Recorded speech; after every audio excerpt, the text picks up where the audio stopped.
Bonjour à tous. La marque de fabrique de la gauche, des médias de gauche, vous savez, il y a des indignations à géométrie variable. Tout est en fonction de la couleur de l'auteur et aussi celle de sa victime. Et ensuite, on se retrouve avec un scénario qui est un petit peu transformé ou fantasmé. Oui, tout à fait.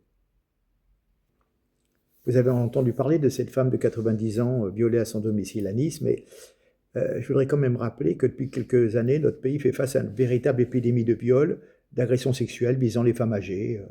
Janvier 2026, un Algérien sous OQTF, encore une fois, était mis en examen pour viol d'une septuagénaire commis quelques semaines plus tôt au Mureau, dans les Yvelines. Il semblerait qu'il ait fait la même chose à Rouen en 2024. En septembre 2025, un ambulancier est incarcéré pour avoir violé à Saint-Denis une religieuse de 88 ans, la pauvre. Le même mois, un Afghan de 20 ans a été mis en examen pour le viol de Marie-France, octogénaire, qui vivait à Niort. Je pourrais sortir une liste. Évidemment, ces pauvres mamies ne peuvent pas se défendre, elles sont très très fragiles. Et ces criminels, ces barbares en profitent pour les taper et les agresser sexuellement. Évidemment, toute la presse ignore ces faits et on va se focaliser sur un mort à Minneapolis, mais toute la barbarie dans nos rues tous les jours, non mais c'est pas bien parce que, comprenez, c'est facho parce que ça discrimine une partie de la population qui vient de l'étranger, parce que malheureusement c'est souvent ça, c'est un constat, c'est pas mon jugement, je connais des gens issus de l'immigration qui, très bien, on est bien d'accord, mais il y a des tas d'hommes seuls déjà qui sont frustrés sexuellement, et puis on- certains viennent d'un continent où il y a de la barbarie, où il y a de la violence journalière, et du coup c'est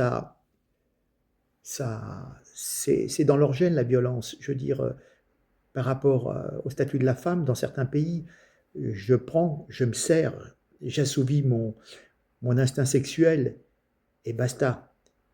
Donc, puis en plus se mêle souvent un petit peu la drogue ou de l'alcoolisme. Bon, bref. Euh, J'en dirai pas plus. Un extrait d'une chronique sur Europe 1 et ma foi, que dire. Allez, c'est triste à en mourir, c'est le cas de le dire. Et certaines victimes en meurent. On regarde.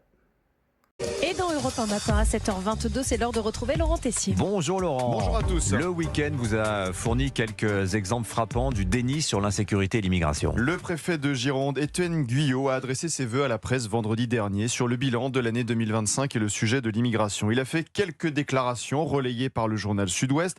49% des auteurs de délinquance sur la voie publique sont des étrangers. C'est le préfet qui le dit. Plus de 1000 personnes ont fait l'objet d'une obligation de quitter le territoire français en Gironde, mais très peu de médias l'évoquent. Nous vous avons parlé de cette prise de parole ce week-end sur Europe 1 avec Elliott Deval. Cette citation qui est très importante, nous allons tout faire pour que les OQTF partent parce qu'ils tombent parfois dans la délinquance. Ces déclarations du préfet dérangent, mais dans le même temps, regardez ce qu'il s'est passé à Nice. Une femme de 90 ans a été violée dans son logement. Un Tunisien âgé de 28 ans sous le coup d'une OQTF a été interpellé, mis en examen et incarcéré. Cette femme a été hospitalisée avec des blessures à la main, aux bras, aux jambes. Et ce week-end, dans les journaux à la télévision...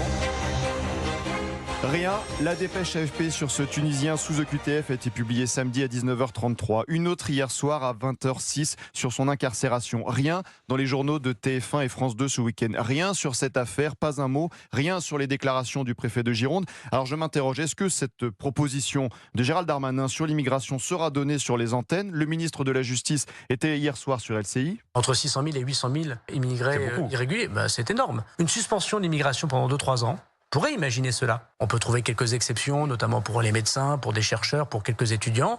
Et puis ensuite, comme je vous l'ai dit, je pense qu'il faudrait demander aux Français directement la politique des quotas pour dire combien vous voulez. C'est ce que font les Canadiens, par exemple. Sur le service public, on est plus occupé à parler d'autre chose que l'insécurité. Comme cette question dans un podcast sur France Culture diffusé jeudi.